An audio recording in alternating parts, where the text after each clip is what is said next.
జయశంకర్ భూపాలపల్లి జిల్లాలోని కాళేశ్వరంలోని త్రివేణి సంగమంలో అద్భుత ఘట్టం ఆవిష్కృతమైంది.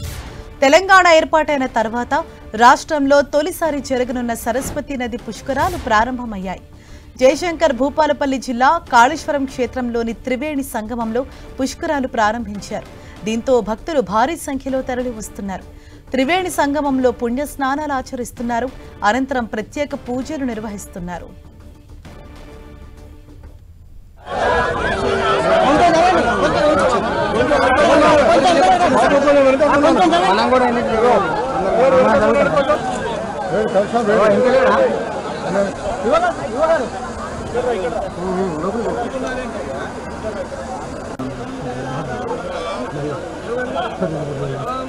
ఇవాళ సాయంత్రం తెలంగాణ సీఎం రేవంత్ రెడ్డి సరస్వతి నది పుష్కరాల్లో పాల్గొంటారు.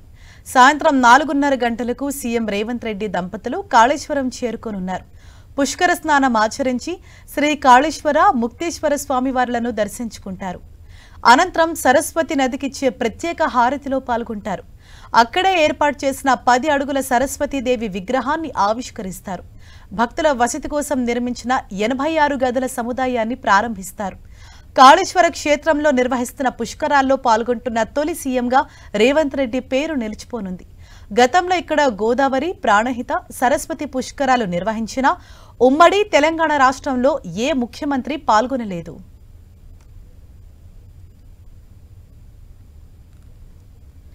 ఇవాళ ప్రారంభమైన సరస్వతి నది పుష్కరాలు ఈ నెల 26 వరకు అంటే దాదాపు 12 రోజుల పాటు జరుగుతాయి.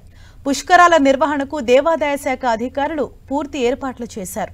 పుష్కరాల ప్రతిరోజు ఒక పీఠాధిపతి పుణ్యస్నానాలు ఆచరించనున్నారు. ఇలాంటి మహోత్తమైన పుష్కరాల కోసం 2 తెలుగు రాష్ట్రాలతో పాటు కర్ణాటక, మహారాష్ట్ర తదితర రాష్ట్రాల నుంచి లక్షల మంది భక్తులు పుష్కరాల్లో పాల్గొనే అవకాశం ఉంది. ఇక భక్తులకు లభించే వివిధ సేవలపై ఇప్పటికే కాళేశ్వరం యాప్, వెబ్ పోర్టల్ను ప్రారంభించింది ప్రభుత్వం. ఈ ఏర్పాట్లలో భాగంగా నూతన ఘాట్ నిర్మాణం, స్నానాల కోసం షవర్లు, చలువ పందిళ్లు, లైటింగ్, తాగునీటి సౌకర్యం, అదనపు కౌంటర్లు, సిమెంట్ రోడ్ల నిర్మాణం, పిండ ప్రధాన మండపం, కేశఖండన మండపం, శాశ్వత మరుగుదొడ్లు, స్నానాల గదులు ఏర్పాటు చేసింది. భక్తుల రాకను దృష్టిలో ఉంచుకుని పుష్కర ఘాట్లు, మరుగుదొడ్లు, మంచినీటి వసతి, టెంట్ సిటీ, రోడ్ల మరమ్మతులు, పార్కింగ్, పారిశుద్ధ్యం తదితర పనులు చేపట్టింది.